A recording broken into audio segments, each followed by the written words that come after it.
Assalamualaikum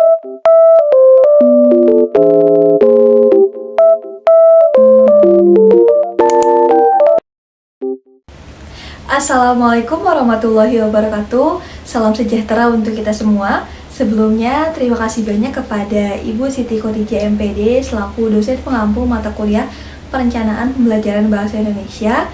Izinkan saya, Triana Runtanti dengan NPM 0321190016 dari kelas 6B untuk memaparkan atau menguraikan mengenai rencana pelaksana pembelajaran yang telah saya buat sebelumnya dengan mengintegrasikan pada GSL, Scientific, HOTS, LKPD atau Lembar Kerja Peserta Didik, kemudian pembelajaran abad 21 atau TPACK. Selanjutnya, kita akan masuk pada identitas sekolah, yaitu identitas sekolahnya SMP Negeri 3 Bogor, identitas mata pelajarannya yaitu Bahasa Indonesia, kelas dan semester, kelas 7 semester 2, materi pokoknya itu mengenai surat pribadi dan surat dinas, alokasi waktunya 2 kali 40 menit. Kemudian ada kompetensi inti. Kompetensi inti yang pertama yaitu menghargai dan menghayati ajaran agama yang dianutnya. Kemudian kompetensi inti yang kedua yaitu menghargai dan menghayati perilaku jujur, disiplin, tanggung jawab, peduli, toleransi, gotong royong, santun, percaya diri dalam berinteraksi secara efektif dengan lingkungan sosial dan alam dalam jangkauan pergaulan dan keberadaannya. Kemudian untuk kompetensi dasar yang ketiga yaitu memahami pengetahuan faktual, konseptual, prosedural berdasarkan rasa ingin tahunya tentang ilmu pengetahuan, teknologi, seni, budaya terkait fenomena dan kejadian yang ada pada tampak mata. Kemudian kompetensi inti yang keempat yaitu mencoba mengolah dan menyaji dalam ranah konkret menggunakan, mengurai, merangkai, memodifikasi, membuat, dan ranah abstrak seperti menulis, membaca, menghitung, menggambar, dan mengarang sesuai dengan yang dipelajari di sekolah dan sumber lain yang sama dengan sudut pandang atau teori. Kemudian, untuk kompetensi dasar yang saya gunakan dalam pembelajaran ini adalah kompetensi dasar 3.12, yaitu menelaah unsur-unsur dan kebahasaan dari surat pribadi dan surat dinas yang dibaca dan didengar. Kemudian, kompetensi dasar 4.12, yaitu menulis surat pribadi dan surat dinas untuk kepentingan resmi dengan memperhatikan struktur teks, kebahasaan, serta isinya. Lalu untuk indikator pencapaian kompetensinya yaitu ada 3.12.1 yaitu menelaah unsur atau struktur surat pribadi dan surat dinas. Kemudian 3.12.2 yaitu menentukan kebahasaan dan memperbaiki kesalahan penggunaan kalimat, kata, ejaan, dan tanda baca. Dan kompetensi ke 4.12.1 yaitu merencanakan menulis surat pribadi dan surat dinas. Kemudian 4.12.2 yaitu menulis surat pribadi dan surat dinas dengan memperhatikan strukturnya. Kemudian selanjutnya ada tujuan pembelajaran.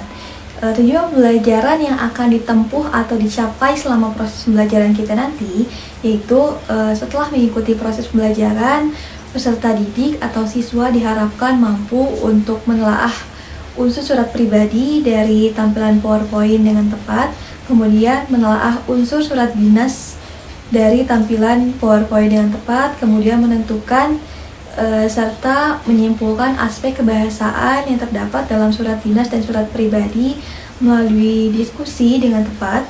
Kemudian tujuan selanjutnya yaitu menulis surat pribadi dan surat dinas melalui diskusi kelompok dengan memperhatikan pilihan kata, kelengkapan struktur, dan kaidah penggunaan kata, kalimat, tanda baca, ataupun ejaan yang benar. Kemudian, pada KD yang saya pilih terdapat materi pembelajaran. Materi pembelajaran antara lain materi pengetahuannya yang pertama pengertian surat pribadi dan surat dinas, kemudian contoh unsur-unsur surat pribadi, kemudian unsur-unsur surat dinas, dan yang ketiga contoh kebahasaan dalam surat pribadi dan surat dinas, dan yang kelima contoh langkah-langkah penyusunan surat pribadi dan surat dinas.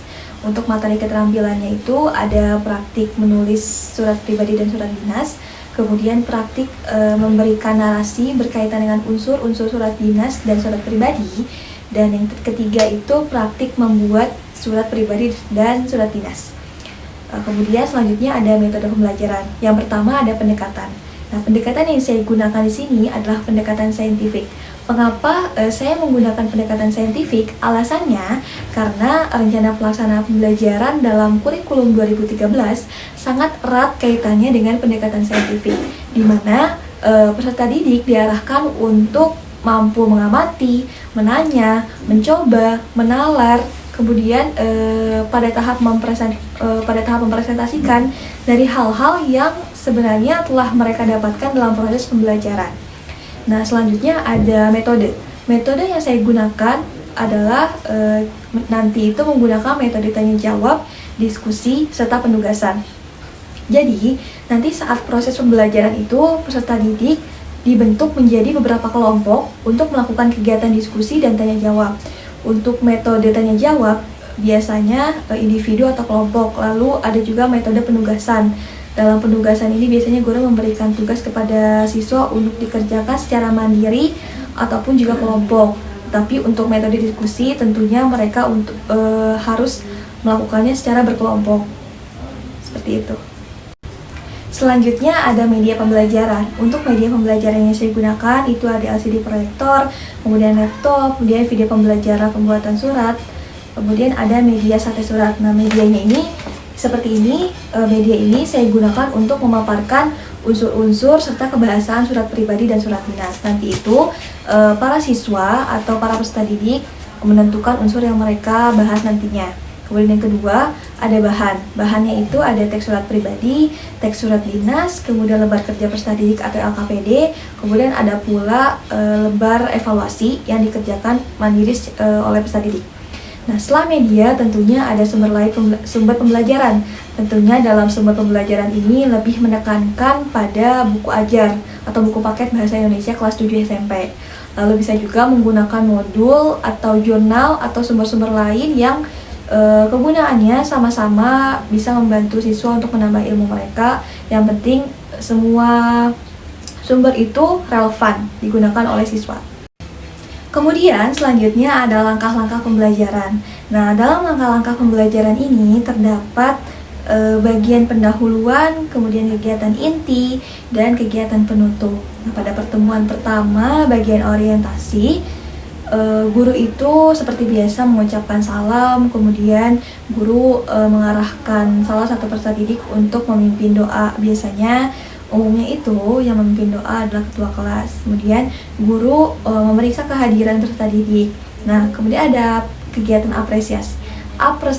Persepsi, di mana guru menanyakan materi pembelajaran pada pertemuan sebelumnya dan peserta didik menerima informasi tentang kaitan pengetahuan sebelumnya dengan materi yang akan mereka pelajari hari ini, yaitu atau hari itu, di mana membahas mengenai KD 3.12, yaitu mengenai surat dinas dan surat pribadi.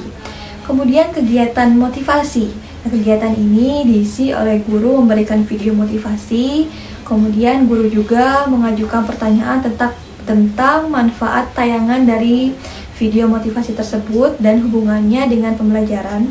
Serta pada kegiatan pemberian acuan, guru itu mengungkapkan kompetensi dasar dan indikator yang akan dicapai dalam pembelajaran. Kemudian guru juga memberi pemahaman kepada peserta didik tentang surat pribadi dan surat dinas mengenai unsur, kemudian ciri kebahasaan, serta menjelaskannya. Nah, selanjutnya kita masuk pada kegiatan inti, yaitu di mana dalam kegiatan inti ini terdapat sintak model pembelajaran discovery learning. Nah, di sini itu ada konsep dasar atau basic konsep. Nah, di sini siswa itu diarahkan untuk mengetahui topik, materi, unsur dan kebahasaan surat pribadi dan surat resmi dengan cara melihat, mendengar, kemudian membaca, menulis, dan berbicara. Kemudian sintak yang kedua, yaitu pemberian stimulus terhadap peserta didik. Nah, pada tahap ini peserta didik mengamati tayangan video yang diberikan oleh guru berkaitan dengan kegiatan surat menyurat untuk memahami konsep surat dinas dan surat pribadi. Nah, peserta didik menyimak penjelasan guru melalui media PowerPoint, tentang unsur-unsur serta kebahasaan surat dinas dan surat pribadi. Nah, kegiatan tersebut termasuk kepada kegiatan TPACK. Kemudian sintak yang ketiga yaitu mengidentifikasi masalah yang terdiri dari critical thinking atau berpikir kritis. Dalam tahap berikutnya ini, guru akan memberi peserta didik pertanyaan atau identifikasi masalah. Guru akan memberi kesempatan kepada siswa atau peserta didik untuk mengidentifikasi berbagai macam agenda-agenda atau masalah-masalah yang relevan dengan bahan pembelajaran. Pada saat itu mereka membahas mengenai surat pribadi dan surat dinas. Pada tahap ini peserta didik dibentuk menjadi kelompok belajar sejumlah dalam satu kelompok ini sejumlah 4 orang dalam satu kelompok. Nah, guru memastikan semua anggota kelompok memahami tugas yang diberikan. Jangan sampai ada siswa atau peserta didik yang tidak memahami berkaitan dengan tugas tersebut.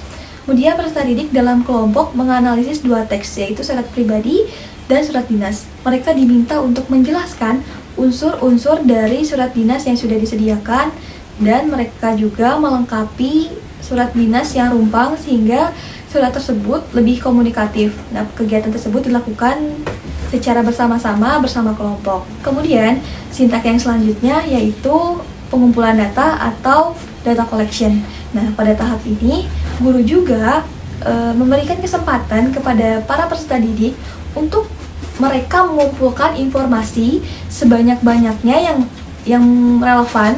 Kemudian setelah itu, peserta didik harus membuktikan apakah benar atau tidaknya hipotesis yang sudah mereka kumpulkan. Nah, pengumpulan data ini dilakukan dengan cara collaboration atau kerjasama, yaitu yang pertama peserta didik mengumpulkan informasi dalam teks surat pribadi dan surat dinas yang telah diberikan oleh guru. Kemudian kegiatan yang kedua yaitu peserta didik menentukan unsur-unsur surat dinas dan surat pribadi yang dibaca dengan mencari unsur-unsurnya. Kemudian yang ketiga itu peserta didik menentukan ciri bahasa dalam penggunaan kata, kalimat, paragraf, surat dinas dan surat pribadi dengan benar. Nah, selanjutnya yaitu tahap pengolahan data atau data processing. Tahap ini merupakan tahap di mana guru mengajak peserta didik untuk melakukan kegiatan mengolah data dan informasi yang telah mereka dapatkan atau yang mereka peroleh di tahap sebelumnya. Tahap ini dilakukan dengan cara collaboration, tetap dengan cara collaboration atau kerjasama, dan critical thinking atau berpikir kritis. Yaitu yang bersama peserta didik mendaftar unsur-unsur surat pribadi dan surat dinas yang telah mereka dapatkan, sehingga peserta didik memiliki informasi atau data untuk menjawab soal yang terdapat pada LKPD atau lembar kerja peserta didik. Nah, LKPD yang dibuat berbentuk seperti ini. LKPD yang dibuatnya berbentuk seperti ini. LKPD tersebut terdapat 4 soal, di mana LKPD tersebut terdapat surat-surat yang mereka harus kerjakan, mengisi yang bagian rumpang, kemudian menjelaskan unsur-unsurnya, kemudian mereka menyebutkan termasuk ke dalam mana surat tersebut. Nah, kemudian yang kedua, peserta didik saling bertukar pendapat mengenai ciri bahasa dalam penggunaan kata, kalimat, ataupun paragraf dalam surat dinas dan surat pribadi yang mereka dapatkan. Kemudian tahap selanjutnya adalah pembuktian atau verification. Pada tahap ini peserta didik menjelaskan informasi, unsur dan kebahasaan yang mereka temukan, kemudian dijelaskan kepada teman-temannya di kelas. Nah, penjelasan hasil diskusi kelompok berupa hasil yang dipresentasikan berupa kertas atau lembar kerja peserta didik yang akan ditampilkan di kelas dan dipresentasikan. Kemudian yang kedua, pada tahap pertemuan pertama, peserta didik hanya menjelaskan hasil kerja mereka berkaitan dengan melengkapi surat yang rumpang, kemudian menjelaskan unsur-unsurnya untuk memperkuat pemahaman tentang unsur dan kebahasaan dari surat pribadi dan surat dinas. Namun, ketika nanti pada pertemuan kedua, peserta didik baru akan diminta untuk menulis atau membuat surat dinas dan surat pribadi. Pada kegiatan ini, guru menjadi fasilitator yang memberikan apresiasi nilai kepada setiap kelompok yang kinerjanya baik. Kemudian pada tahap terakhir yaitu menarik kesimpulan. Nah, peserta didik menyimpulkan mengenai unsur dan kebahasaan dari surat pribadi dan surat dinas. Kemudian pada kegiatan terakhir dalam pembelajaran biasanya kegiatan penutup. Nah, peserta didik bertanya jika masih ada yang kurang dipahami dari materi pembelajaran yang telah dibahas pada pertemuan tersebut. Kemudian peserta didik merefleksikan materi pembelajaran dan kegiatan guru itu memberikan apresiasi kepada seluruh peserta didik karena telah memahami materi dengan sungguh-sungguh atau belajar dengan sungguh-sungguh, dan guru kemudian memberikan penguatan kepada siswa berupa refleksi kegiatan pembelajaran sebagai penguatan pemahaman kepada peserta didik. Kemudian guru menyampaikan materi yang akan dipelajari pada pertemuan selanjutnya, yaitu tetap membahas mengenai surat pribadi dan surat dinas. Kemudian guru mengucapkan syukur atas pembelajaran yang telah dilaksanakannya, dan guru mengucap atau menutup pembelajaran dengan mengucapkan salam dan berdoa. Selanjutnya langkah pembelajaran pertemuan kedua. Nah, langkah ini sebetulnya hampir sama dengan pertemuan sebelumnya, terutama pada bagian kegiatan pendahuluan dan kegiatan penutup. Tetapi bedanya hanya pada kegiatan intinya saja. Nah, pada pertemuan kedua tidak lupa juga guru memberikan soal evaluasi sebelum menutup pembelajaran guna mengetahui sejauh mana sih siswa itu memahami materi yang telah diberikan oleh guru pada pertemuan pertama dan pada pertemuan kedua ini. Selanjutnya kita masuk pada penilaian hasil belajar. Jenis penilaiannya itu ada penilaian sikap. Nah, tekniknya itu ada observasi, penilaian diri, kemudian penilaian antar teman, berbentuk instrumennya itu jurnal, kemudian ada penilaian pengetahuan. Tekniknya itu ada teknik tes tertulis atau penugasan, kelompok, evaluasi, dan bentuk instrumennya itu soal pilihan ganda serta uraian. Kemudian ada teknik keterampilan. Nah, tekniknya itu berbentuk praktik atau penugasan. Kemudian bentuk instrumennya itu seperti rubrik penilaian penugasan. Yang pertama ini ada instrumen penilaian sikap. Untuk instrumen penilaian sikap ini ada observasi, kemudian ada penilaian diri, dan penilaian antar teman. Contohnya seperti yang sudah saya sediakan. Contoh penilaiannya untuk penilaian diri dan penilaian antar teman. Biasanya untuk penilaian antar teman yang dilakukan itu penilaiannya dilakukan bersama sesama teman. Agar mereka mengetahui bagaimana penilaian untuk teman-teman mereka, apakah mereka berpartisipasi aktif dalam pembelajaran atau bahkan mereka malah berpartisipasi pasif dalam pembelajaran. Itu mereka lakukan untuk penilaian sesama teman. Selanjutnya ada instrumen penilaian pengetahuan LKPD. Nah, LKPD-nya itu bisa dilihat seperti yang sudah saya paparkan sebelumnya. Dalam pertemuan pertama, LKPD siswa itu hanya mengisi menyebutkan unsur-unsur yang terdapat dalam surat pribadi, kemudian mereka mengisi bagian rumpang pada surat dinas yang sudah disediakan oleh guru, dan mereka pula hanya menyebutkan termasuk ke bagian mana surat tersebut, hanya seperti itu. Tetapi untuk pertemuan kedua, LKPD-nya seperti ini, seperti yang sudah saya paparkan di atas. Pada pertemuan kedua itu mereka hanya membuat atau mempraktikkan bagaimana cara membuat surat pribadi dan surat dinas sesuai dengan materi yang sudah mereka dapatkan berkaitan dengan unsur-unsurnya, kemudian kaidah kebahasaannya. Selain ada lembar kerja peserta didik atau LKPD, biasanya guru memberikan instrumen penilaian pengetahuan itu berupa soal evaluasi. Kemudian selanjutnya ada instrumen penilaian keterampilan. Ini ada pedoman penskoran. Pedoman penskoran seperti yang saya paparkan. Sini ada pedoman penskoran soal evaluasi. Kemudian ada pedoman penskoran LKPD. Cukup sekian pemaparan mengenai rencana pelaksanaan pembelajaran atau RPP yang saya buat. Kurang lebihnya saya mohon maaf. Wabillahi taufiq wal hidayah. Wassalamualaikum warahmatullahi wabarakatuh.